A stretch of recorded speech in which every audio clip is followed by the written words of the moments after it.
Hello friends, आज हम vector का एक क्वेश्चन सॉल्व करेंगे जो जेईई मेंस 2023 में पूछा है। क्वेश्चन देखो क्या है। एक तीन वेक्टर दिए है, एक ए है, एक बी है और एक सी है। ठीक है, कि आगे क्या बोल रहा है वो कि R is a vector such that R का क्रॉस ए के साथ और सी का क्रॉस ए के साथ ये कैसे है, सेम है। और ये भी बोल रहा है वो कि आर का डॉट अगर मैं वेक्टर आर का डॉट अगर मैं वेक्टर बी के साथ लूं तो ये क्या आता है, जीरो वेक्टर आता है। देन वो पूछ रहा है कि आर का मैग्नीट्यूड कितना होगा। ठीक है, तो मैग्नीट्यूड हमको पता है, नंबर आता है। तो चार ऑप्शन उसने मैग्नीट्यूड के लिए हमको दिया है। ठीक है, तो अभी क्वेश्चन है, इसको हमें अटेम्प्ट करना है। बहुत नॉर्मल सा क्वेश्चन दिया है ये जेईई मेंस में। तो देखो इस क्वेश्चन को सॉल्व कैसे करेंगे। सबसे पहले हमारे पास ये दो चीजें हैं, ये हमें समझना चाहिए। एक तो ये इक्वेशन है और एक तो ये इक्वेशन है। और इनमें जो भी आपको वेक्टर दिख रहे हैं वो सारे वेक्टर की वैल्यू गिवन है। तो हम जस्ट क्या करेंगे, one by one values put करेंगे, थोड़ी बहुत वेक्टर की प्रॉपर्टी यूज करेंगे और उसके हेल्प से ये क्वेश्चन को सॉल्व करेंगे। तो देखते हैं ये कैसे सॉल्व होगा।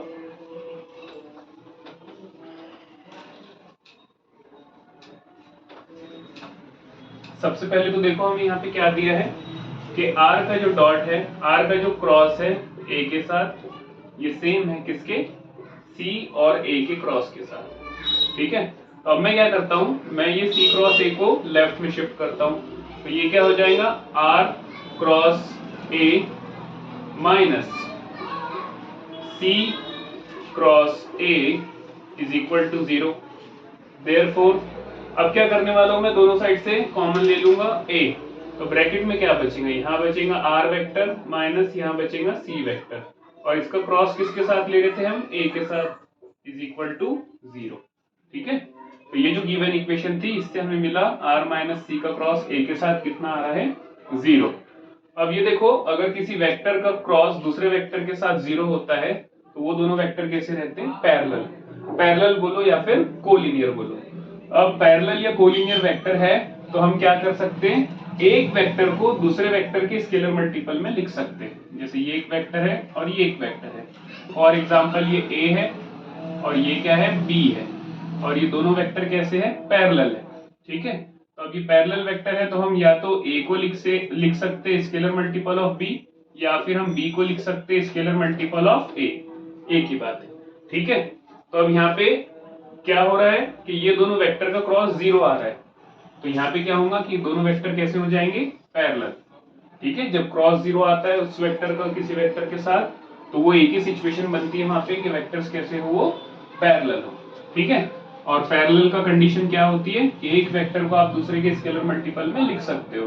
तो देयरफॉर इससे आपका क्या बन जाएगा, R minus C is equal to lambda times A. Therefore R क्या मिल गया हमें यहाँ से, आर मिल गया हमें यहाँ से सी प्लस लैम्डा है। देखो, अगर हमें आर का मैग्नीट्यूड चाहिए, आर की लेंथ चाहिए, तो सबसे पहले हमारे पास आर होना चाहिए, तभी तो उसका मॉड निकालेंगे, तभी तो उसका मैग्नीट्यूड निकालेंगे। ठीक है, तो ये आ गया हमारे पास आर। अब क्या करना है आपको, आर का मैग्नीट्यूड चाहिए, बट उससे पहले यहाँ पे लैम्डा ऐसा है जो अननोन है, तो ये लैम्डा की वैल्यू फाइंड करेंगे। ठीक है, लैम्डा की वैल्यू देखो हम कैसे फाइंड करेंगे।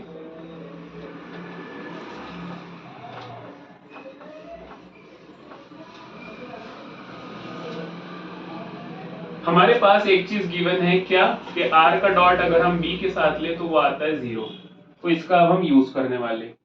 देयरफॉर आर की जगह C plus lambda A dot B is equal to zero. R vector की जगह उसकी वैल्यू पुट कर दी हमने। देयरफॉर सी का डॉट बी के साथ प्लस लैम्डा टाइम्स ए का डॉट बी के साथ, ये कितना आ गया, जीरो। ये डॉट जो था बी का ऊपर ब्रैकेट पे लग गया। अब सी डॉट बी चाहिए और ए डॉट बी चाहिए। ठीक है, तो हमारे पास तीनों वेक्टर है, ए बी और सी है, हमें बस क्या करना है, उनके डॉट प्रोडक्ट्स फाइंड करना है।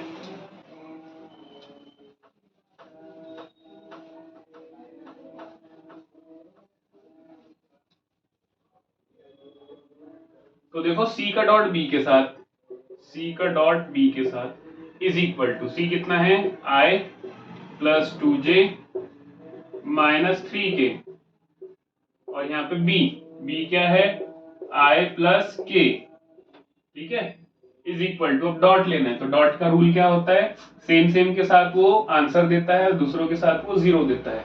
आई का डॉट आई के साथ लेंगे, ठीक है, तो कितना आता है 1, और कोएफिशिएंट भी क्या है 1, तो ये आया 1। आई का डॉट के साथ 0, ठीक है, फिर प्लस जे का डॉट आई और के साथ लेंगे तो 0, और के का डॉट आई के साथ लिया तो 0, के का डॉट इसके साथ लिया तो -3, तो ये कितना आ गया -2, तो सी डॉट बी आ गया -2। तो जैसे हमने सी डॉट बी फाइंड किया इस इक्वेशन में, वैसे ही हम फाइंड करेंगे A dot B also. A dot B is equal to, A कितना है हमारे पास 2i - 7j प्लस 5k, ठीक है, डॉट बी कितना है हमारे पास i प्लस k, ठीक है। अब सेम रूल लगाएंगे, सेम सेम के साथ आंसर मिलता है, दूसरे के साथ 0 आता है, मतलब i को i से डॉट लेंगे तो आंसर मिलेगा, जो भी नंबर है वो आएगा, जैसे 2 था यहाँ पे तो 2 आ गया, बट i को j के साथ और k के साथ करेंगे तो 0, तो वो लिखने की जरूरत नहीं। अब j का i और k के साथ लेंगे तो 0, वो भी लिखने की जरूरत नहीं। 5k, तो 5k का i के साथ लेंगे तो 0, 5k का k के साथ लेंगे तो 5, 5 + 2 7, ठीक है। तो c डॉट भी आया -2 और a डॉट भी आया 7। अब ये सबको क्या करने वाले हैं हम, ये जो बॉक्स में हमने लिखा है वहां पे पुट कर दो, सबसे इजी है वहां पे पुट कर देना।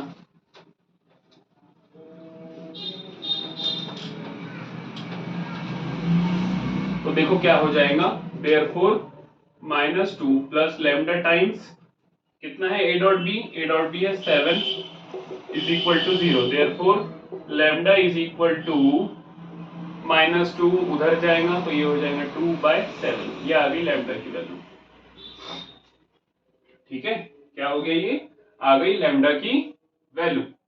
अब हमारे पास जो r था वो क्या था, r था r is equal to C plus lambda A, r था r is equal to vector C plus lambda times vector A, जिसमें से लैम्डा की वैल्यू तो हमने फाइंड कर ली, लैम्डा की वैल्यू तो हमने फाइंड कर ली है, तो वैल्यू पुट कर दो उसमें, तो ये हो गया therefore r is equal to, वो भी पुट करेंगे, और वेक्टर सी और वेक्टर बी भी क्या करेंगे हम लोग पुट करेंगे, ठीक है।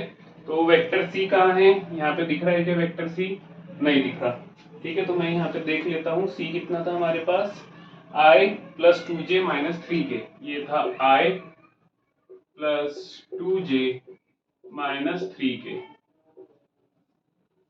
प्लस लैम्डा कितना निकाला हमने 2/7 ब्रैकेट, ए कितना है हमारे पास, ए तो यहाँ से मिल जाएगा 2i - 7j प्लस 5k, ठीक है, इज इक्वल टू, तो ये हो गया i + 2j - 3k plus 4/7i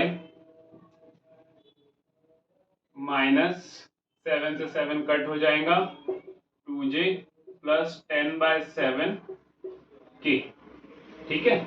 अब इसको क्या करना है, सॉल्व कर लेना है, तो ये सारा हटा देते हैं यहाँ से। जैसे ही r हमें मिल जाएगा तो हम क्या करेंगे, उसका मैग्नीट्यूड लेकर उसको बना देंगे, तो ये हो गया, तो i के साथ 4/7i प्लस, देखो अब ये प्लस 2j - 2j कैंसिल हो गया, तो लिखने की जरूरत है क्या, नहीं है, -3k प्लस 10/7k।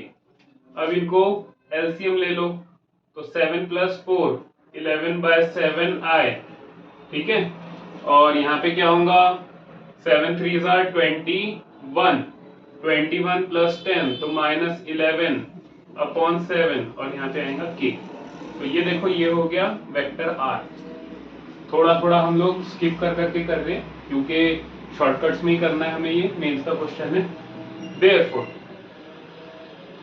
इसका मैग्नीट्यूड कैसे निकालोगे भाई, 11/7 का स्क्वायर प्लस -11/7 का स्क्वायर, इसका square root is equal to, ये 2 टाइम्स हो जाएगा, 2 टाइम्स 11/7 का स्क्वायर इज इक्वल टू, अब 11/7 का जो स्क्वायर है वो स्क्वायर रूट से बाहर हो जाएगा, तो वो रहेगा 11/7, और जो 2 था वो रूट में रह जाएगा, तो यहाँ आ जाएगा √2। और ये कहाँ दिख रहा था, तो ये दिख रहा था आपको ऑप्शन ए में, तो ऑप्शन ए क्या हो जाएगा हमारा करेक्ट। ठीक है, तो 11/7 √2 ये रहेगा हमारा करेक्ट ऑप्शन। तो इस तरीके से इस क्वेश्चन को सॉल्व करना था। थोड़ी बहुत डॉट की प्रॉपर्टी आना चाहिए आपको, बेसिक रूल पता रहने चाहिए, कब वेक्टर पैरेलल होते हैं क्रॉस प्रोडक्ट में, कब परपेंडिकुलर होते हैं, ये हमें थोड़ा सा आइडिया रहना चाहिए, उसके बेसिस पे क्वेश्चन सॉल्व हो जाते हैं। बहुत ज्यादा कुछ ऐसे रहता नहीं है जो मेंस के क्वेश्चन में पूछे। ठीक है, तो आज की क्लास में इतना ही करते हैं, नेक्स्ट वीडियो में देखते हैं हम क्या अपलोड करें। तब तक के लिए चैनल को लाइक करो, शेयर करो और सब्सक्राइब करो।